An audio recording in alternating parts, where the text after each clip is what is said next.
Up today on the Speed of Culture podcast, we're thrilled to be joined by Selina Sykes, the Beauty and Wellbeing VP and Head of Digital Marketing and Social First at Unilever. Selina is leading Unilever's global marketing transformation using AI, creators, and cultural insight to build brands that inspire desire at scale. Selina, so great to hear from you and to connect on the podcast. Thanks, Matt. Thanks for having me. And where does this podcast find you today? I'm in London, so that's where I'm based. Okay. So yeah, here after a very busy week, and really looking forward to our chat. And what does marketing look like from a cultural nuance perspective in Western Europe versus the US? Are there any real differentiations in terms of brand building that you think are notable? I think that's a really good question, because with kind of the rise of social media and the kind of globalization of content, like you could get content on your feed from anywhere, can't you? I think it's really opened a window to those cultural nuances. And I'd say, of course, there are, things that go on in different parts of the world. But what I really notice more than anything else is two things. One, that all of these trends that might show up differently in the US or in the East or in Western Europe, they tend to have this like undercurrent of a cultural force that is happening everywhere. So I'll give you a good example. I think we all noticed last year lots of trends like Brat Summer, Demure Fall. These things were kind of trending, but what we've seen, the undercurrent and the force that's going on everywhere around that is this redefinition of femininity and what it means to women. And so actually, I think the trends might show up differently in different places, but these changes in humanity and what's really going on for people is huge, and is something that as a global business, because Unilever is a global business and we try and do things at scale, we find that we can tap into those everywhere, and then they show up in a different way. And obviously, as a marketer, things are changing so fast right now with the consumer. I would argue faster than ever before, especially with AI and the rapid evolution that we're seeing and its impact on the way that people find out about products and ultimately they buy products, et cetera. How do you, as a marketer, keep your finger on the pulse of what's going on? What do you lean into in a world where there's so much noise?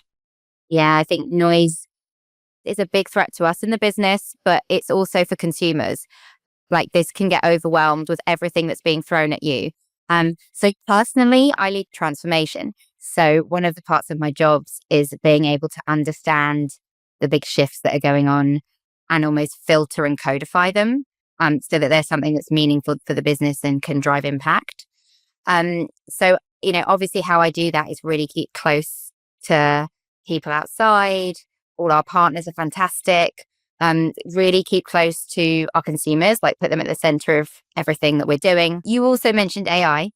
And I think that is the conversation everywhere. Like every conference I go to, every meeting I go to, there's obviously this conversation, and it's been happening for a couple of years now. It's been the key topic of conversation.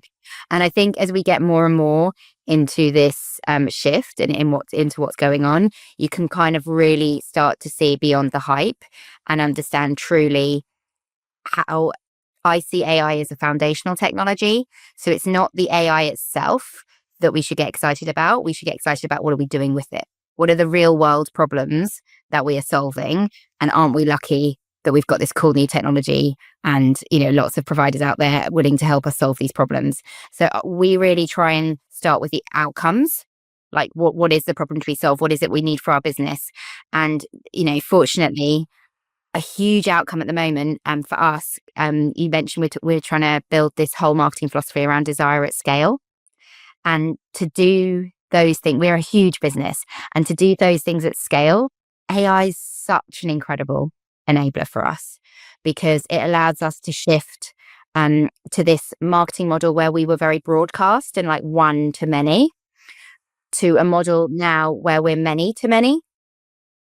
And so we really focus on that. We really focus on what are we trying to do to reach, persuade and convert our consumers.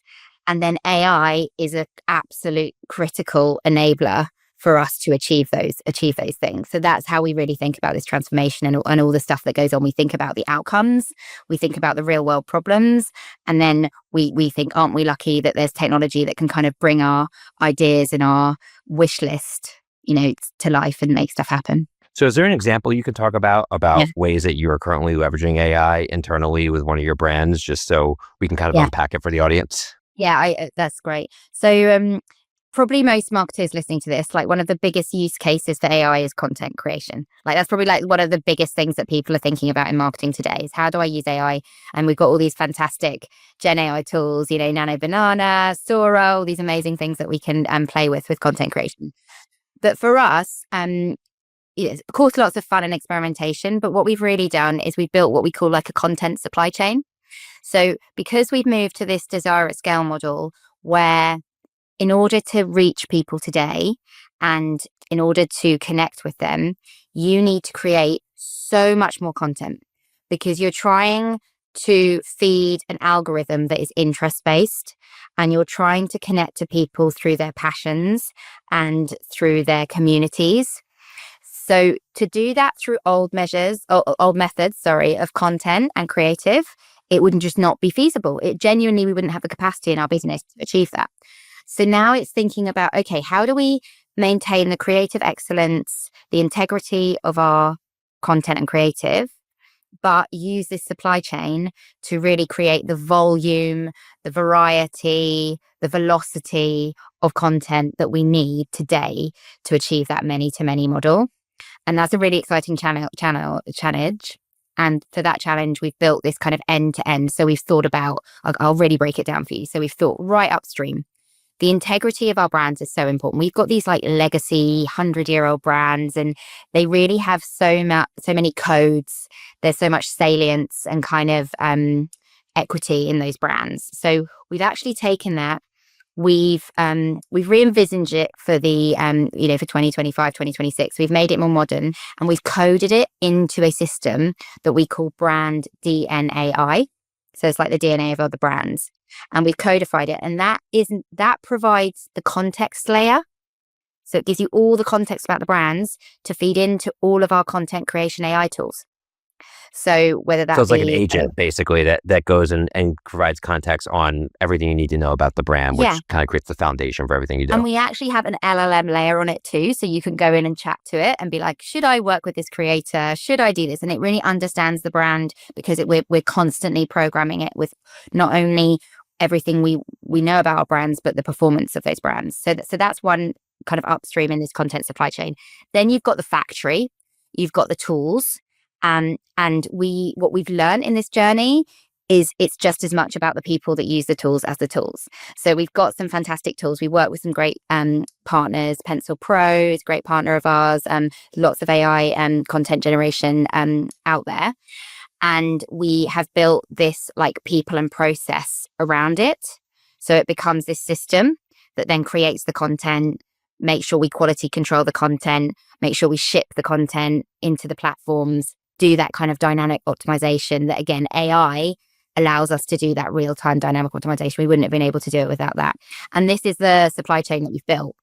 And we've rolled that out globally now. So we've got that infrastructure. And I think I'm kind of even more excited about what we're going to be able to do with it versus what we've built, because the opportunity now is huge to really raise our game. Yeah. And you're I always say, like, get on the rails, because as the frontier models get better, the output of this engine is only going to get better.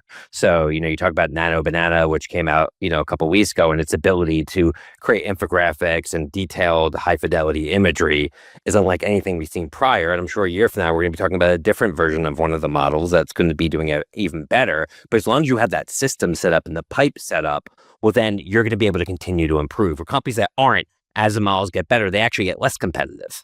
I so agree with you. I always say, you can't learn anything by sitting on the sidelines. Like, just get in there, just play, just get involved, just build things.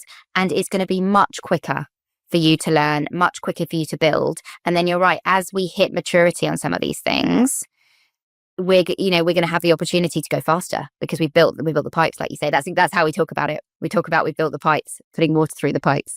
That's exactly what we're doing. So today, here in December 2025, what are the types of content that you actually are able to create that are AI powered? And I understand you have a human in the loop component, but can you talk about anything that's actually in market that AI had a role in generating for one of your brands? Yeah, 100%. So we like I say, we take this Brand DNAI, we've got all the context, we've got some base assets, And then there's a generative layer. So you can generate so much, especially in the beauty world. We call it modes of action. So it's all the sensorials and the kind of science tech video parts of the videos. Then there's the product imagery. So if you can imagine how many times we had to like camera shoot different products and packs because we operate in hundreds of countries.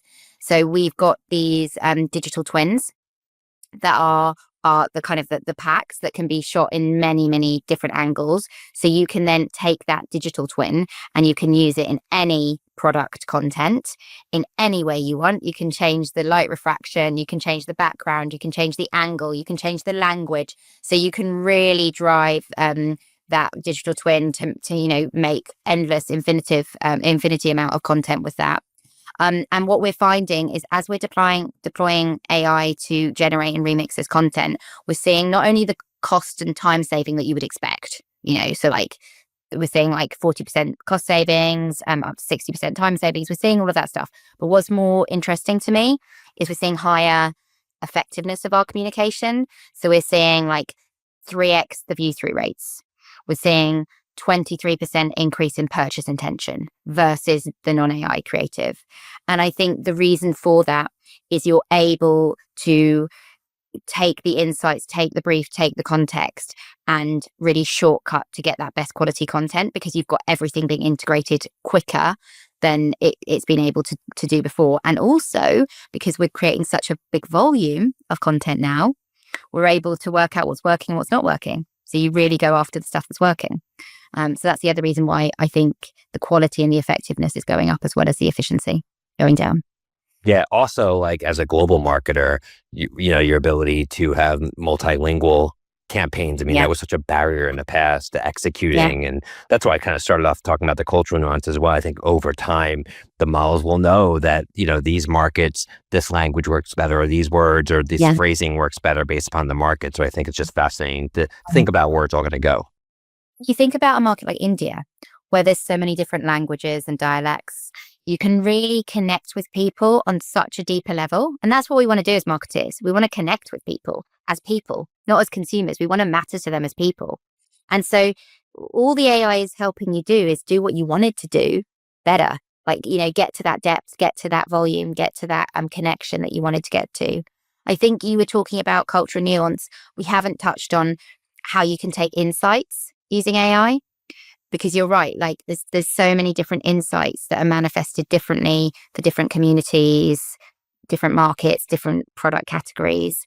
And I think AI is able to sift through such a high quantity of data that it can help you as a human kind of synthesize so much. And then you put your human judgment and you say, this is what I'm going to do and this is the insight. But you couldn't possibly integrate that many signals. There's too many signals. There's too many data points. There's too much going on for a marketeer to be able to really integrate it. So it's about, like I say, using the AI to make you better at doing what you want to do. Absolutely. So I was looking through your LinkedIn, as I often do, stalking my guests, and you had a post Nice. 5 months ago saying 11 Lions, 2 Grand Prix, titanium, and you're talking about obviously the Cannes Lion Grand Prix, and Unilever obviously performed really well there, and are we going to be at a place 2 to 3 years from now where those awards are won by creative that's completely developed by AI models? I honestly don't think so. I don't think anything will be completely developed by AI models, because people talk about human in the loop, but if you really think about, without the human, you don't have the innovation. Without the human, you don't have the imagination. Like AI builds itself off past history, so it can't possibly do that stuff that the humans do. It can't bring the heart to it. So I don't think anything's going to be able to be 100% AI driven, but I think people are going to be able to use AI to really elevate what they're doing. And I think I can talk about that campaign a bit if you want, the Vaseline Verified. Yeah, please. Yeah, I'd love to hear about it. Yeah. Yeah, I think the reason we were really proud, and I don't frequently post on LinkedIn, but that was something we were really proud of, is we had a mission to transform how we approach marketing and become we called it social first, but it's really about being community first, cultural first, people first, and move to this many to many model. And that's really what we mean in like desire at scale is tapping into that desirability in many different ways. And one of them is about tapping into culture and communities. And with Vaseline Verified, it was really like the epitome. That campaign brought so many of those threads together. And the fact that it was recognized was really cool. But it was a campaign that literally came from the community. So it was the community who were talking about Vaseline and their hacks for Vaseline. And this is an 150-year-old product that is being talked about every single day. And we were able to really build on those hacks and bring value to those hacks as a brand. So we weren't just like crashing the party and being like, hi, we're the people you're talking about. We actually came with value and we verified their hacks in our lab, in it with our proper doctors and scientists verified. And then obviously went back to them and recruited them, say like, do you want to be part of this campaign? Thank you very much for your hack. Your hack's verified, your hack's not verified. And it was this was more about the creator economy for me. This is about really leveraging community and kind of giving that power of your brand and co-creating with the community, your brand. So it was a really great example of this social first marketing. And we're really proud to win the Grand Prix. Yeah. I mean, social first is obviously it's a buzzword and it gets thrown around a lot, Yeah. but I mean, why I believe it's important is, especially for your brand. I mean, this year, for the first time ever, in the US, a first-time mother is part of Gen Z, which means she grew up with the iPhone in the household. She grew up consuming content on the mobile device. And when these consumers are consuming content on the mobile device, they're consuming content not from major media networks, but from other people, which is kind of where the creators come in. So when you think about building your brand for this new consumer, you obviously have to be social first and you have to be mobile first. And you really do have to put creators at the center of whatever you're planning. Are so energized by how powerful the creator economy is and how many people that are already talking about our brands and love our brands, but also the way that we can co-create. So we're doing a lot to build this advocacy and this trust with the communities out there and the creators and bringing them in and working with them. But also I think it's about, we talked about this, it's earning people's attention. It also makes you rethink your brand and say, yeah, it's great to kind of bring these people in and talk to these people and listen to these people, but it also makes you reflect on yourself as a brand and say, how am I showing up? How am I showing up today? Am I earning attention? Am I actually really relevant? And I think that's exactly what we need to do always. Like I said, like the challenge for Unilever is we have these legacy brands. We have these brands that have been around for a really long time. And what we've always done successfully is make them relevant today and tomorrow. And that's the work we're doing. We call it being young spirited, but what it's really about is really earning attention, being shared by others, having other people want to talk about us, want to share our content. And that is as much about leaning into the creators as making sure you are worthy of that as a brand.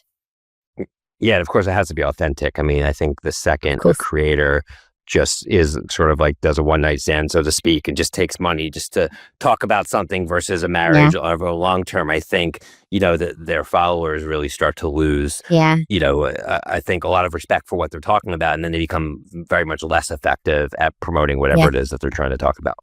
Yeah, it's too transactional. Have you heard this, like people talking about like the de-influencing era where it's like, but I think do you see that in your feed? Like people start to scroll past that stuff because it's not authentic. So I think we've hit that point now where, especially like you're saying, Gen Z, like they're like, I want real authentic connection. I don't want people that are just transacting, and I'm being bought. My attention's being bought.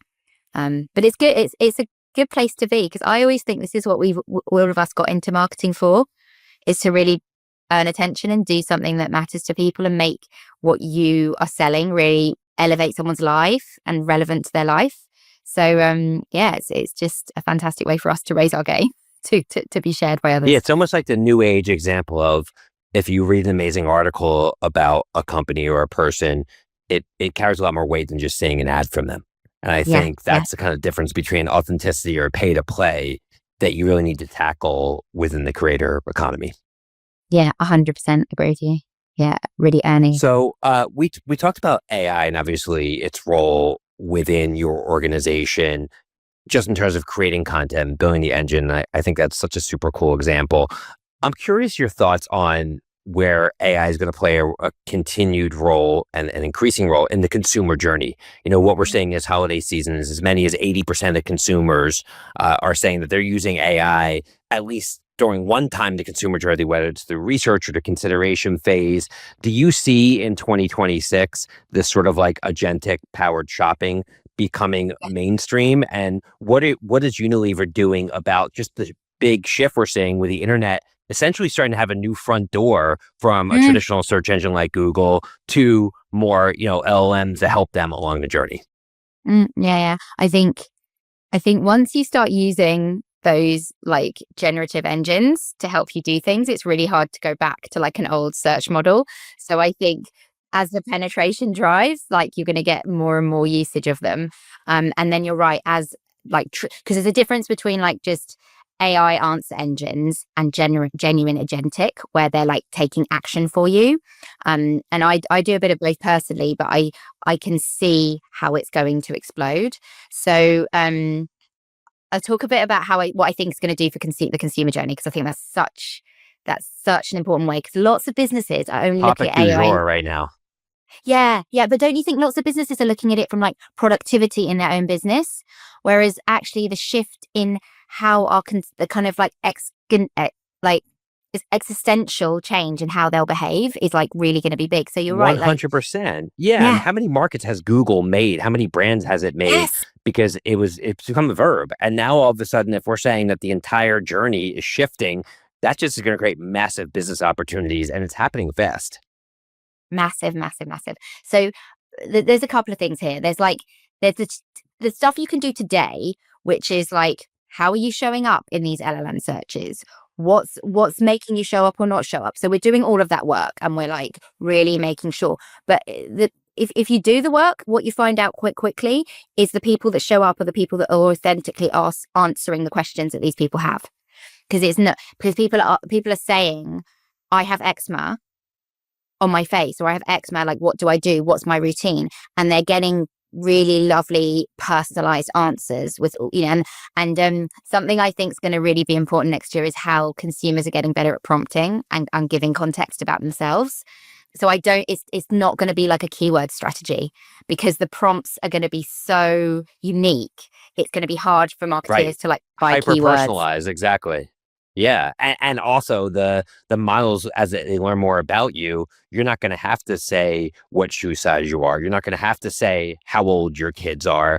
All the models going to know that stuff. So it's going to make, to your point, it's going to make the journey so much easier for consumers, but it's not like the traditional way that consumers had these sort of one-shot search queries. Yeah. And they haven't commercialized it. Yeah. So you're right. There's a whole opportunity curve at the moment of how you get behind it. So I think there's some stuff you can do today, some like hygiene stuff. But when you get into it, you realize it all comes back to just really making products that people, and this is, I'll come back to this desire at scale thing, because the reason we call it desire at scale is we feel like we want our marketing to tap into like, I need this. It goes beyond like there's a rational, I want to buy this product, but we've created these brands that people need in their lives. And I think that is what, if you can truly do that, like in an authentic way, so you've got the right technology, the right product experience, the right packaging, but also everything I just talked about in terms of earning attention and being truly relevant to their lives. If you can create that, I think the LLMs will pick it up, because you've actually tapped into what really people care about. And then of course there's all the tactical stuff you'll be able to do around it that people are going to all have to get their heads around, which is a lot of the work I'm doing at the moment. But one of the things you mentioned that I love is this agentic shopping, which I think will evolve to not just be agentic shopping, but like your personalized agent. I think everyone will have this personalized agent that will help them with all aspects of their life. So, I have one. I've created one that helps me with like prioritization and managing my time, but you could easily see how that could start making recommendations for shopping, doing my weekly grocery shop for me, doing meal planning for me. And then as soon as that's tapped into my shopping, my grocery shopping, like e-commerce site, then it will complete the whole transaction for me. and I won't even have to think about it, and the stuff will come up and the meal plan will be ready, and that will be the week done. And you can see how that's going to evolve into many different different parts of people's lives. So it's we sometimes talk about it as like winning the machines. It's just like another audience that we're going to have to understand how they're making those recommendations and how we show up in the right way for those brands. Absolutely. So shifting gears as we wrap up here, Selina, you have been at Unilever for nearly 20 years, and a lot of our guests on the podcast, they jump around a lot, and they'll be at one place for 3 years, one place for 5. What are some of the benefits do you think you've gained by going through this 2-decade journey with the same company, albeit it's a huge company that is a house of brands. So you can obviously jump around globally and brand to brand, but you're still within the same organization, within the same kind of cultural pillars. What type of benefits do you think that has provided you as you grow professionally? Yeah, I think the first is what you said, like the reason I've stayed for this long is because every single job I've had, or like every other job I've had, has felt like I'm working for a different company in terms of the opportunity they've given me. Because, well, especially me, you can see I'm in a transformation job. Like I need that stimulation of like a new challenge, pioneering, doing something different. So I think this company is big enough so you feel like you've done lots of different things. And in my career, I've done everything from running e-commerce to being the CEO of an incubator to what I do now, to doing a classic brand role. So it gives you that variety. And I've had real depth of experience in many different places because I know the place. I can get stuff done quickly. I understand the people. I have the relationships. And I think something that's really important when you're in a business for that long is not becoming institutionalized and like part of the letting it too much infect you, and always feeling like you have that outside perspective and that you can provoke and challenge, because that's the risk, I think, if you stay somewhere longer. Right, But Stockholm syndrome, as they say. You want to be the 100%. revolution within the institution if you can. Yeah, so I've Sometimes. always tried to like keep a really fresh perspective, so you don't feel like you're the person bringing the freshness and the provocation and driving the change, and not kind of having that nostalgia and that kind of, oh, this is how things are done around here. But yeah, personally for me, it's enabled me to get a real depth of experience in many different places because I didn't have to worry about all the culture stuff, because I know the people and I know how to get things done. So I can do that, and then I can get really deep into e-commerce or creator economy or AI, and I can get really into my job quite quickly and actually start delivering quite quickly because I know the place. Yeah, I love that answer. So as we wrap up here, we often ask our guests if there is a saying or mantra that has helped sort of encapsulate their professional journey. I was just wondering if you have anything that comes to mind that you think really hits the nail on the head in that regard. I don't know if it's like a perfect phrase, but I always, for me, my mantra is about always having a growth mindset. So it's always about, I'm always thinking, what haven't we done yet? It's not like something can be done or can't be done. It's like, what's the possibility? What's it going to take? What do I need to learn next? And always feeling like you're on that learning journey, and there's nothing's ever a kind of yes or no. It's about really trying to find the next possibility and kind of level up and learn something new. Because I think if you keep a learning mindset rather than a knowledge mindset, I think you grow faster, but also you achieve more growth in whatever, job you're doing or whatever ambition that you've got. You're always keeping your mind open, going, I'm here to learn. I'm not here to just know everything. I think that's something, and it's also enjoyable to do that because it's really fulfilling. Absolutely. And I think, it's hard to teach that curiosity and that learning mindset, but I think for those who are great at what they do and frankly love what they do, that never really goes away. Yeah, I think it's really important to keep the curiosity. It's sad when people lose that. But I think curiosity is going to be one of the defining success factors for people in this like agentic autonomous, because I think that curiosity, it's going to get more out of the AI because you're going to be really pushing to get benefits from it. But B, you're going to be coming up with the innovation that is the next thing that the AI can't do. So you're going to bring value to the model. I couldn't agree more. Yep, you'll be the pace car, so to speak, for innovation, which it sounds like you've been for Unilever and will continue to be. So thank you so much, Selina, for taking the time to share your wisdom and your stories with our audience today. I have no doubt they're going to get a ton of value from it. It was fun to chat. Thanks, Matt. Take care of yourself. Absolutely. On behalf of Suzy and I, team, thanks again to Selina Sykes, Beauty and Wellbeing VP and Head of Digital Marketing at Unilever, for joining us today. Be sure to subscribe, rate, and review the Speed of Culture podcast on your favorite podcast platform. Till next time, see you soon, everyone. Take care. Bye-bye. The Speed of Culture is brought to you by Suzy as part of the Adweek Podcast Network and Acast Creator Network. You can listen and subscribe to all Adweek's podcasts by visiting adweek.com/podcasts. To find out more about Suzy, head to Suzy.com. And make sure to search for The Speed of Culture in Apple Podcasts, Spotify, or anywhere else podcasts are found. Click follow so you don't miss out on any future episodes. On behalf of the team here at Suzy, thanks for listening.